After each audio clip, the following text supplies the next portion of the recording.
कोई टेंशन नहीं, बनेगी तो आज ही। तो मेरे पे काम देते थे।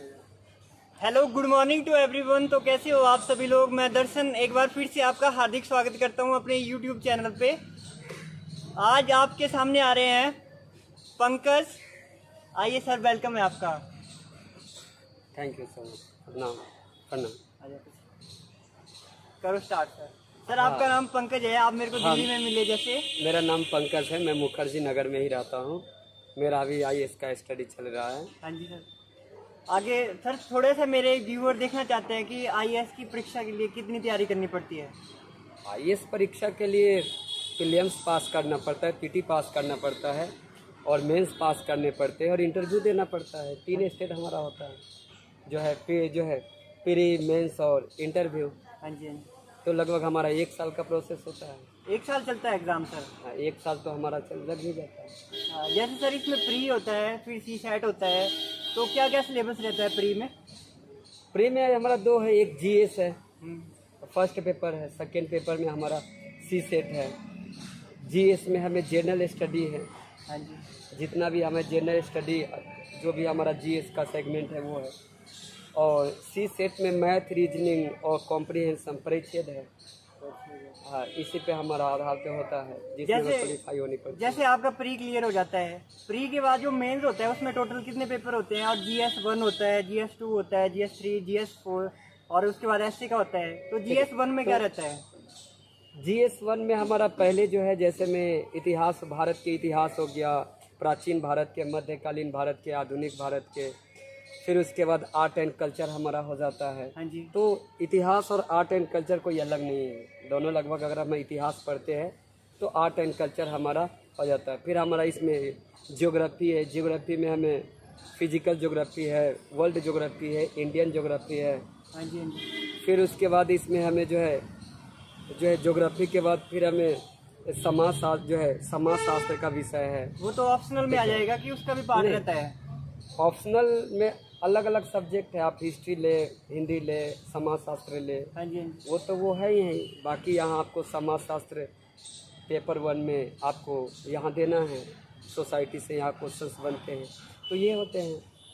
और सर देखो, जिस तरह से GS1 आपने बता दिया, GS2 में क्या पार्ट रहता है आपका? GS2 में हमारा पॉलिटिकल से संबंधित है। इसमें हमारा सामाजिक न्याय है, गवर्नेंस है, भारतीय संविधान का स्ट्रक्चर ढांचा है, भारतीय संविधान का निर्माण है। उसके बाद जो है IR है, इंटरनेशनल जो है रिलेशंस है, इंटर रिलेशन है। तो ये से हमारा जो है वैश्विक राजनीति और हमारा संविधान है, जो सरकारें हैं, इससे सारे संबंधित क्वेश्चन हमारे GS2 में आते हैं। जैसे सर GS1 बता दिया, GS2 बता दिया, इसके बाद होता है GS3। तो इनके गैप कितने दिन का रहता है? 4 से 5 दिन का रहता है ना मेरे हिसाब से, या 2 दिन? नहीं, ये जो है 1 सप्ताह में हमारे सारे पेपर हो जाते हैं। 1 दिन में हमें 2 पेपर देने पड़ते हैं। हाँ जी, हाँ जी। अब एग्ज़ाम हॉल है, उनका रूटीन है, वो तो हमें जो है एग्ज़ाम हॉल पे हमें पता चल जाता है। हमें 1 दिन में 2 पेपर देने पड़ते हैं और लगभग हमें 1 सप्ताह के अंदर में पूरा ऑल 9 पेपर हमें क्लियर जैसे आपने बोला 2 पेपर देने पड़ते हैं, तो GS1 के भी 2 पेपर होते हैं ना? GS1 के 2 पेपर होते हैं? नहीं, GS1 में 1 पेपर है जिसमें 20 क्वेश्चन है। आपको 20 क्वेश्चन का आंसर लिखना है। और शाम को फिर GS पेपर 2 या दूसरे सेगमेंट में शाम को लेंगे। हाँ जी। ठीक है, तो फिर आपको उसमें भी 20 क्वेश्चन होंगे, आपको वो भी देना है। ठीक है। और GS4 में क्या रहता है सर अपना? GS4 एथिक्स है। एथिक्स है, जब आप तैयारी करते हैं हिस्ट्री, पॉलिटिकल, इकोनॉमी, पॉलिटिकल, जो भी आप तैयारी करते हैं, तो इसी सबसे जो है आपका जो है इथिकल तैयारी होता है। तो इसका कोई अलग से सब्जेक्ट वगैरह नहीं होता है। ऑलरेडी हमारा GS1, 2, 3 अगर क्लियर है। ठीक है। और GS4 के बाद आपका ऑप्शनल का पेपर रहता है? हाँ, ऑप्शनल का 2 पेपर होता है। हाँ जी, हाँ जी। हिस्ट्री लेना चाहते हैं तो इसमें आप हिस्ट्री ले सकते हैं। 250 और टोटल 500 नंबर का होता है ना आपका ये ऑप्शनल? 250। हाँ, ऑप्शनल 500 नंबर का होता है। ठीक है।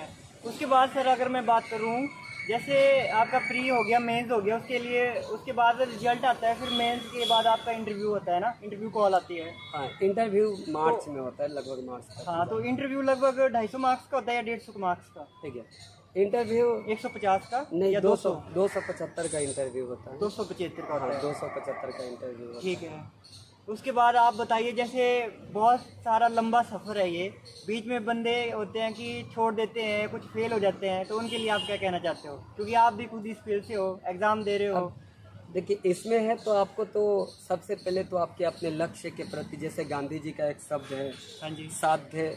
किसी भी कार्य और किसी भी उद्देश्य के लिए आपको साध्य और साधन दोनों पवित्र होना चाहिए। हाँ हाँ।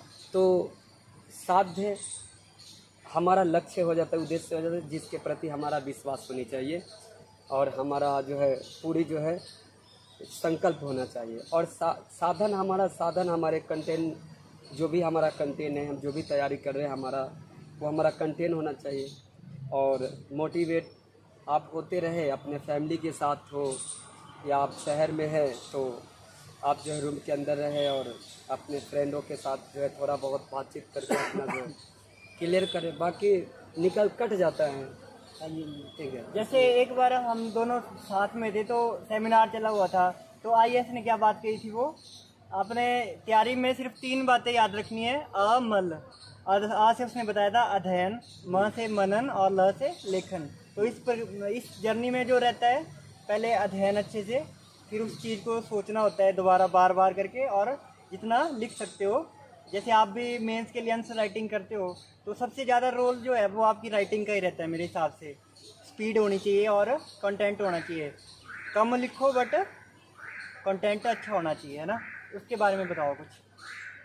अब यूपीएससी के अंदर में तो मेन तो यह है कि अगर आपका सबसे है कि आपका लेखन राइटिंग सही होनी चाहिए।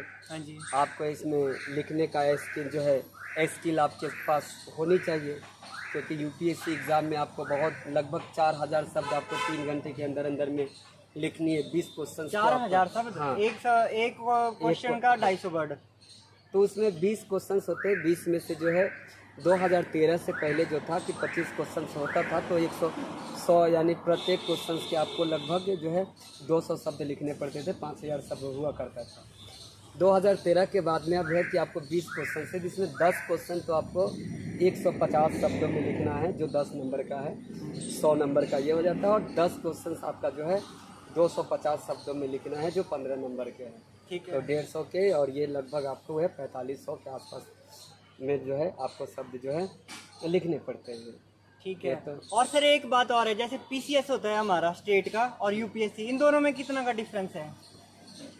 इन दोनों में अगर आप किसी स्टेट में हैं, अगर आप हिमाचल प्रदेश से हैं, तो उसमें आपको बाहर के स्टेट के कम ही आपको कंटेंट वगैरह पढ़ना पड़ता है। ज़्यादा आपको तो स्टेट का आपके जो विशेषताएं, इतिहास है, भूगोल है, राजनीति है, इन सब पे आपको ज़्यादा ध्यान देना पड़ता है। और मुख्य रूप से जो राष्ट्र से जुड़ी हुई जो मुख्य विशेषताएं हैं, उस पर थोड़ा जोर दिया जाता है। तो जैसे आप सिविल की तैयारी करते हैं, तो लगभग आपका बाहर का कंटेंट तो इंडिया का लगभग क्लियर हो ही जाता है। थोड़ा बहुत आप स्टेट पे जो है विशेष रूप से अपने स्टेट को देख लोगे, तो पीसीएस में भी जो है ये जो है आपका क्लियर हो जाता है, तो ज़्यादा दिक्कत नहीं होता है। सिविल में जो स्टूडेंट है, जो भी कैंडिडेट है, उनको स्टेट पीसीएस में ज़्यादा परेशानियों का सामना नहीं करना पड़ता है, तो लगभग ठीक ठाक है।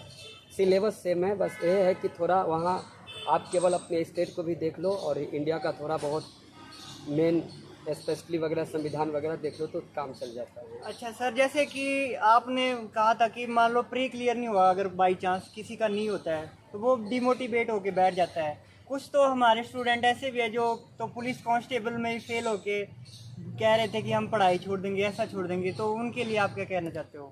अब देखिए, कोई भी एग्ज़ाम, चाहे वो यूपीएससी हो, बीपीएससी हो, हिमाचल पुलिस हो, जनरल कंपटीशन कोई भी हो, वन डे कंपटीशन, कोई भी एग्ज़ाम हो, अगर हम किसी भी एग्ज़ाम में अगर हम प्रवेश करते हैं, तो हमारा एक उद्देश्य होता है ये कि हमें जॉब पाना है, हमें सेटलमेंट होना है, हमें जॉब में सुरक्षा चाहिए, ताकि हम अब एक अच्छे जीवन को जी सकें। हाँ जी। लेकिन ज़रूरी तो नहीं है कि हर व्यक्ति नौकरी ही करेगा।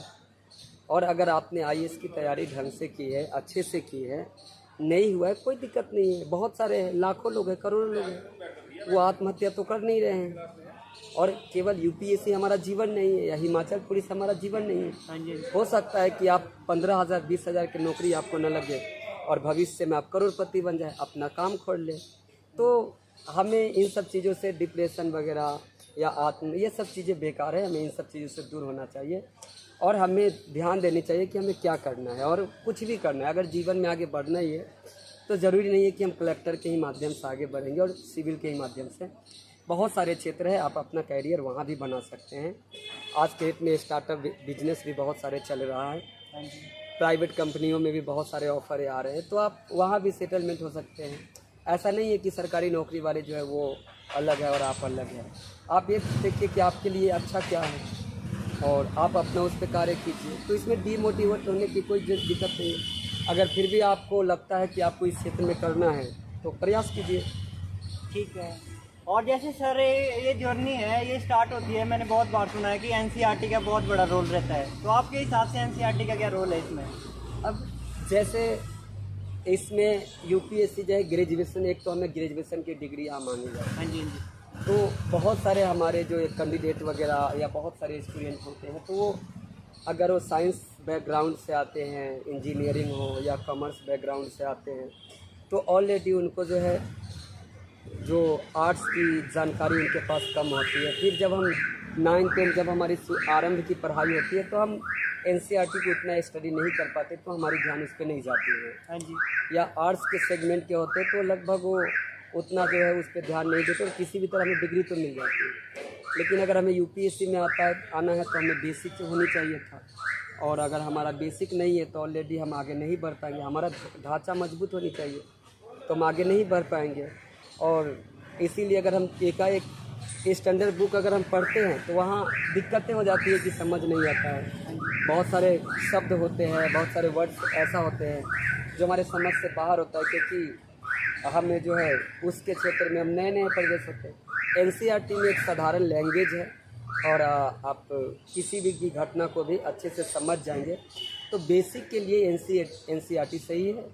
अगर आपका बेसिक सही है तो एनसीईआरटी पढ़ने की जब जरूरत आपका नहीं बेस है। क्लियर हो जाता है तभी आप रेफरेंस बुक पे जाएं। जैसे हमारी लक्ष्मीकांत हो गई, बिपिन चंद्र हो गई, रमेश यादव की होगी, तो उसके लिए पहले आपको एनसीईआरटी करना जरूरी है ना? हाँ, एनसीईआरटी में साधारण शब्द है, आप वहाँ सारे घटनाओं को समझ जाएंगे।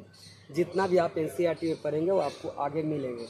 लेकिन आगे अगर स्टैंडर्ड बुक आपको समझ में नहीं आता है तो आपको वहाँ दिक्कत है। इससे अच्छा है कि एनसीईआरटी छोटे बच्चों को बेस पे बनाया गया है और यहाँ पे आप जो है समझ सकते हैं। सर आपसे मिलके बहुत अच्छा लगा, आपने हमें इतना कीमती समय दिया। तो लास्ट में आप हमारे व्यूअर्स के लिए बता दीजिए कि किस तरह से वो मोटिवेट रहे, और आपने ये कोई शायरी सुना दीजिए, बढ़िया सा डायलॉग। अब देखिए, आप जो है अपने तैयारी में अपने लक्ष्य में लगे रहिए और आपका लक्ष्य आपके उद्देश्य के प्रति होनी चाहिए। आप ईमानदारी से मेहनत करें और सफल होगा ही। आप जो है महाभारत में एक अच्छी जो है सार भी है और इस पे बहुत सारे सॉन्ग में निकलता है।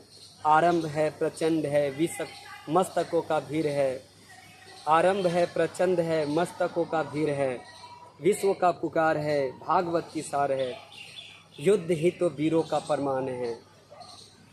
कौरवों का भीड़ हो या पांडवों का नीर हो, जो लड़ सका है वही तो महान है।